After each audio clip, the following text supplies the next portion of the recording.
રાજ્ય કક્ષાના વન અને પર્યાવરણ મંત્રી પ્રવીણ માળીએ એશિયાની સૌથી મોટી ઔદ્યોગિક વસાહત અંકલેશ્વરની મુલાકાત લીધી હતી.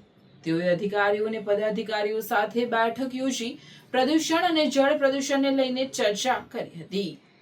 એશિયાની સૌથી મોટી ઔદ્યોગિક વસાહત ગણાતી અંકલેશ્વરની આજે રાજ્ય કક્ષાના વન અને પર્યાવરણ મંત્રી પ્રવીણ માળીએ મુલાકાત લીધી. તેઓએ અંકલેશ્વર સ્થિત ગુજરાત પ્રદૂષણ નિયંત્રણ બોર્ડની કચેરી ખાતે ઉદ્યોગ અગ્રણીઓ અને અધિકારીઓ સાથે મહત્વપૂર્ણ બેઠક યોજી હતી. બેઠકમાં જિલ્લા ભાજપ પ્રમુખ પ્રકાશ મોદી, અંકલેશ્વર ઉદ્યોગ મંડળના પ્રમુખ વિમલ જેઠવા, જીપીસીબીના રિજિયોનલ ઓફિસર ડોક્ટર જિજ્ઞાસા ઓઝા સહિત અનેક અધિકારીઓ અને ઉદ્યોગપતિઓ ઉપસ્થિત રહ્યા હતા. બેઠક દરમિયાન ઉદ્યોગોના વિવિધ પ્રશ્નો અને પર્યાવરણીય મુદ્દાઓ અંગે વિગતવાર ચર્ચા વિચારણા કરવામાં આવી હતી.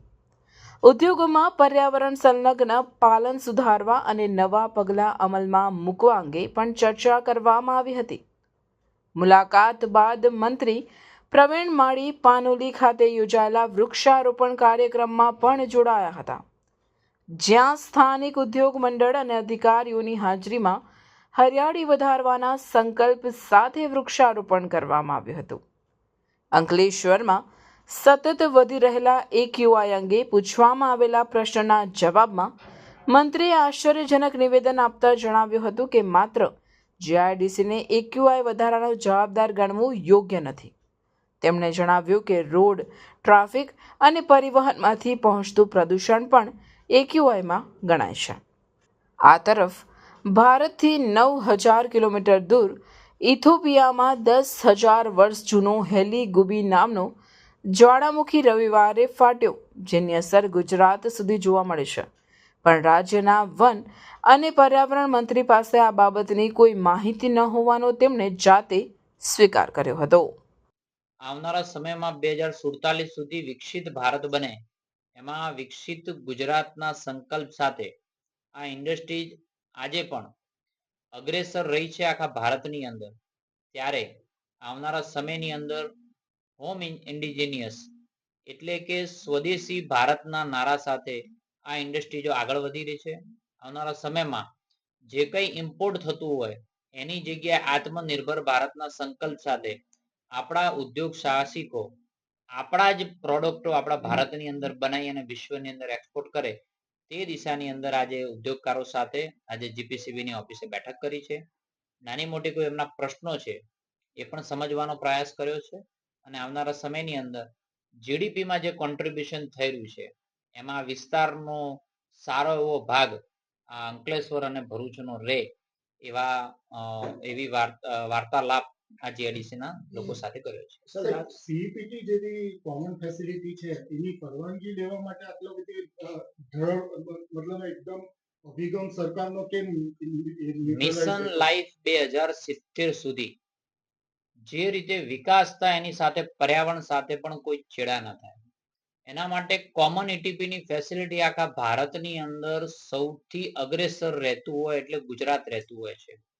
એટલે પોલ્યુશન બાબતે નો કોમ્પ્રોમાઇઝની સિસ્ટમ સાથે ગુજરાત આગળ વધી રહ્યું છે. આવનારા સમયની અંદર આજે એસોસિએશન સાથે પણ વાતો કરી છે. કેટલાક રિફોર્મ્સ કરવાના હોય. પર્યાવરણ એ માત્ર જીપીસીબી, પોલ્યુશન એ માત્ર ગુજરાતનો નહીં પણ આખા ભારતનો સબ્જેક્ટ છે. ત્યારે એના સાથેના પણ કોઈ લાઇઝિંગ કરીને સંવાદો કરીને પ્રક્રિયાઓ ઈઝી કેવી રીતે બને, અત્યાર સુધી ઘણી બધી ઈઝી બની ગઈ છે. ફેસલેસ સિસ્ટમો કરવા તરફ, સિંગલ વિન્ડો સિસ્ટમ કરવા તરફ પણ ગુજરાત આગળ વધી રહ્યું છે. સર, ખાસ કરીને એક્યુઆઈ રેટ વધી રહ્યા છે. અંકલેશ્વરમાં 3 દિવસથી 250 પાર હતું અને અમદાવાદ, રાજકોટ અને સુરત જેવી મોટી સિટીમાં પણ for your kind information, AQI is under the 200 અને એની અંદર માત્ર જીઆઈડીસી નહીં પણ જે રીતે રોડ રસ્તાઓનું નેટવર્ક વધતું હોય છે, જેવી રીતે ટ્રાન્સપોર્ટેશન વધતું હોય એનો એક્યુઆઈ પણ ભેગો ગણાતો હોય છે. એટલે we can not consider as the GIDC is cause of the AQI increase. Sir, મોટા મોટી સિટી સુરત સિટીમાં એક્યુઆઈ મશીનો બંધ છે અને કેટલીક જગ્યાએ છે નથી, તે બાબતે શું? અત્યારે હું આપને અંકલેશ્વરની જીઆઈડીસી ની ચર્ચા કરવા માટે આવ્યો છું. Thank you. સર, ઇથોપિયાની અંદર જે જ્વાળામુખી ફાટ્યો અને એની અસર ક્લાઇમેટની અસર સુધી બી પહોંચવાની છે, શું એટલે સરકારનું શું? Still not anything information about this. Sir, પ્રદૂષણને લઈને જ્યારે પણ અહીંયા અધિકારીને કમ્પ્લેન કરવામાં આવે છે તો ઘણીવાર એ લોકોનું રટન એવું હોય છે કે અમારી પાસે સ્ટાફ ઓછો છે, ને જ્યારે પણ કમ્પ્લેન કરવામાં આવે છે, કમ્પ્લેન કરવા માટે અમે કોલ કરીએ છીએ, એની વિધિના 2 કે 5 મિનિટની અંદર પ્રદૂષણ ફેલાવતા ઉદ્યોગો પાણી છોડી દે છે. તો આ બાબતે શું કહેવું છે?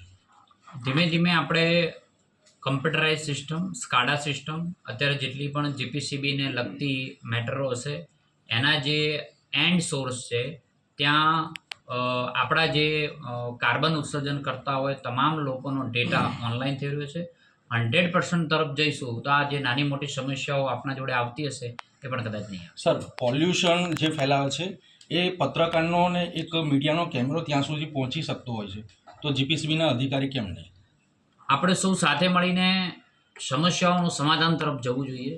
સમસ્યાઓ ઉદ્ભવ કરવાનું કામ આપણું હોતું નથી, પણ જે સમસ્યાઓ છે એને નવી સંભાવનાઓ કેમ ઊભી કરે તેમ તમારો પણ અમે સહકારી ઈચ્છીએ છીએ. Thank you.